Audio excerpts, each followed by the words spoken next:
तो आज से हम एक न्यू एनिमी को स्टार्ट करने वाले हैं जिसमें हम एक असैसिन की स्टोरी को देखेंगे कि कैसे उसने रिटायरमेंट ले ली और रिटायरमेंट लेने के बाद उसके साथ क्या क्या मुश्किलें सामने आईं, तो उनको आज हम देखेंगे। तो इसी के साथ अपना साकामोटो डेज का पहला एपिसोड स्टार्ट करते हैं।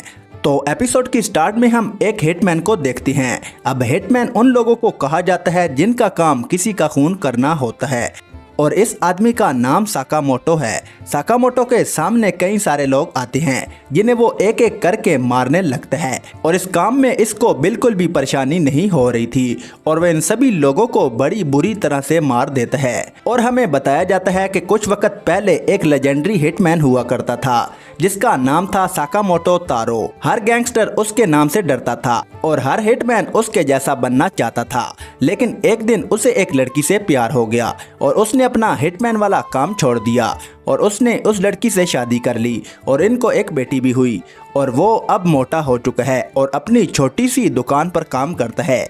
एक दिन एक लड़का साकामोटो को ढूंढते हुए इसके स्टोर पर आ जाता है और इधर साकामोटो एक बच्चे को निशाना लगाते हुए देख रहा था जो बार बार उनकी दुकान पर आता है। अचानक से ही इस बच्चे के बैग से इंक की बोतल गिर जाती है जिससे एक आदमी की सफ़ेद पैंट गंदी हो जाती है।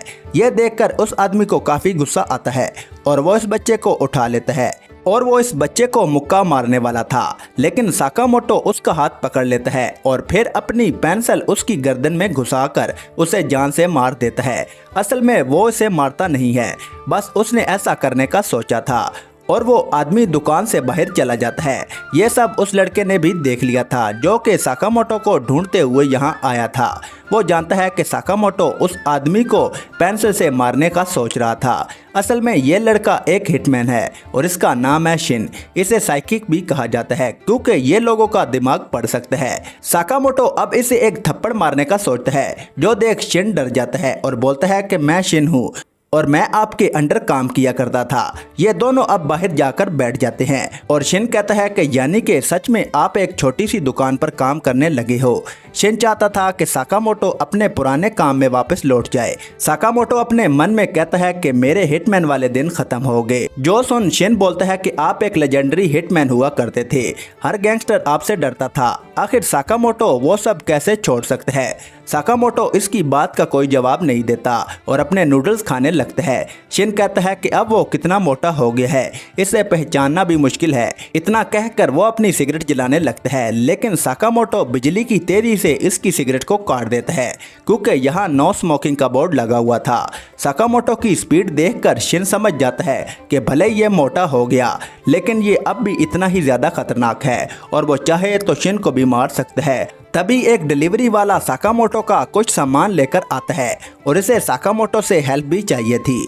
जो सोन शिन को लगता है कि शायद साकामोटो अब भी हिटमैन वाला काम करता है और वो एक आम आदमी होने का दिखावा करता है, लेकिन ऐसा कुछ भी नहीं था। डिलीवरी मैन को अपना पेड़ काटने में साकामोटो की हेल्प चाहिए थी। साकामोटो टाउन के लोगों की छोटी मोटी कामों में मदद करता था और बच्चों से लेकर बूढ़े तक उसे पसंद करते थे।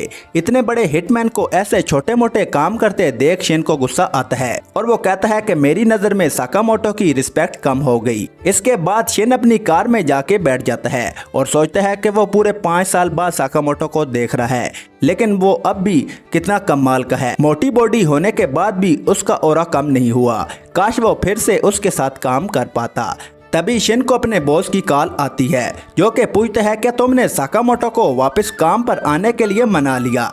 शिन कहता है कि नहीं, जिस पर उसका बॉस कहता है तो फिर उसे मार दो। अगर कोई हमारी गैंग छोड़कर जाता है तो हम उसका सफाया कर देते हैं, यही हमारी दुनिया का कानून है। और वो बोलता है कि अगर ये काम शिन नहीं कर सकता तो वो किसी और को भेज देगा। शिन को असल में साकामोटो को मारने के लिए भेजा गया था, लेकिन वो इसका बहुत बड़ा फैन है और वो ऐसा नहीं करना चाहता। लेकिन काफी सोचने पर शिन समझ जाता है कि इसके पास और कोई भी ऑप्शन नहीं है। अगर इसने साकामोटो को नहीं मारा तो कोई और मार देगा, तो अगर साकामोटो को मरना ही है तो ये उसी के हाथों होना चाहिए। अगली सुबह शिन वापस साकामोटो की दुकान पर पहुंच जाता है जहां पर उसकी वाइफ कहती है कि तुम तो कल भी यहां आए थे, पर शिन इसका कोई भी रिप्लाई नहीं देता और अपनी गन में साइलेंसर लगाकर स्टोर के अंदर चला जाता है। शिन साकामोटो से कहता है कि वो आज टाउन छोड़कर जा रहा है तो वो जाने से पहले साकामोटो को गुड बाय बोलने आया था। इसके बाद वो साकामोटो पर गोली चला देता है, लेकिन साकामोटो अपने मुंह की कैंडी को बाहर थूक देता है, जो उस गोली से टकराकर उसकी दिशा बदल देती है। इसके बाद साकामोटो शिन पर एक आइसक्रीम फेंक कर मारता है और इसके सामने से गायब हो जाता है और शिन इसका माइंड भी रीड नहीं कर पा रहा था। अब शिन का थोड़ा ध्यान हटाकर साकामोटो इसके पीछे से आता है और इसके मुंह पर एक जोरदार लात मार देता है, जिससे शिन दूर जा गिरता है और कहता है कि पता नहीं वो क्या सोचकर साकामोटो से लड़ने आया था। इसके बाद शिन बेहोश हो जाता है। शिन को जब होश आता है तो वो साकामोटो के घर में था, जो कि उसकी दुकान के ऊपर वाले फ्लोर में है। शिन को साकामोटो की फैमिली के साथ डिनर करने बुलाया जाता है और शिन को समझ नहीं आता कि साकामोटो उसे अपने घर क्यों ले आया, कहीं उसने खाने में जहर तो नहीं मिलाया। लेकिन जब शिन खाना खाता है तो वो उसे काफ़ी टेस्टी लगता है। शायद उसने कई दिनों बाद घर का खाना खाया था और साकामोटो का पहली बार यही रिएक्शन था और शिन का भी पहली बार ये खाना खाकर यही रिएक्शन था, जो कि साकामोटो का था। शिन को आज ये खाना खाकर इतना अच्छा लग रहा था जितना उसे कभी कोई भी काम करने पर नहीं लगा और अब उसे समझ आ जाता है कि इन छोटी छोटी खुशियों के लिए ही साकामोटो ने वो काम छोड़ दिया था। डिनर के बाद शिन साकामोटो को खाने के लिए शुक्रिया बोलता है और जाने लगता है। साकामोटो उसे एक बोर्ड दिखाता है जिस पर लिखा था शुक्रिया, फिर ज़रूर आना। शिन अपनी गैंग के पास जाता है, जहां पर इसका बॉस इसे काफ़ी ज़्यादा डांट लगाता है, तुम उसे मार क्यों नहीं पाए। शिन अब अपने बॉस के सामने सर झुकाकर कहता है कि साकामोटो को जिंदा रहने दो, वो अपने परिवार के साथ बहुत ज़्यादा खुश है।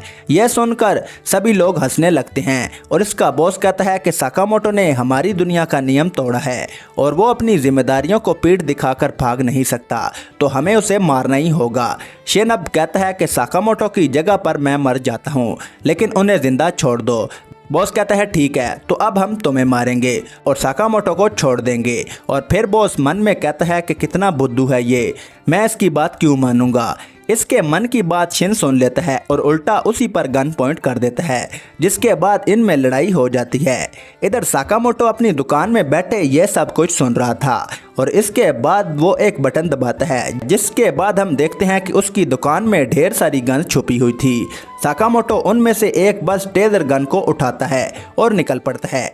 इधर शिन किसी तरह जिंदा बचा हुआ था, क्योंकि वो अपने आसपास के लोगों का माइंड रीड कर सकता था, तो उसे छुपने में काफ़ी ज़्यादा आसानी हो रही थी। एक आदमी तो शिन पर बाजूका ही फायर कर देता है, लेकिन फिर भी शिन बच जाता है। बॉस सभी को कहता है कि अगर तुम उसके करीब जाओगे तो वो तुम्हारा माइंड पढ़ लेगा, तो उससे दूर रहकर ही उसे घेर लो। शिन की गोलियां अब खत्म हो गई थी और 3 लोग उसे घेर लेते हैं।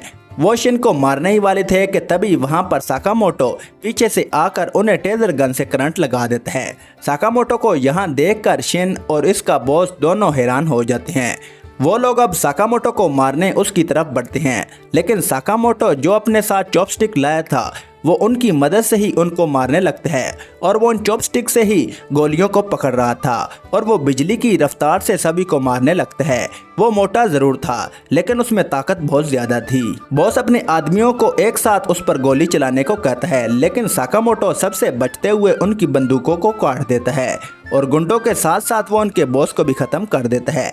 ये सब देख शिन समझ जाता है कि ये अब भी लेजेंडरी हिटमैन है। वो पूछता है कि उसे पता कैसे चला कि शिन यहाँ पर है। साकामोटो अब उसे बताता है कि जब शिन बेहोश था तब साकामोटो ने उसकी गन में एक ट्रैकर फिट कर दिया था।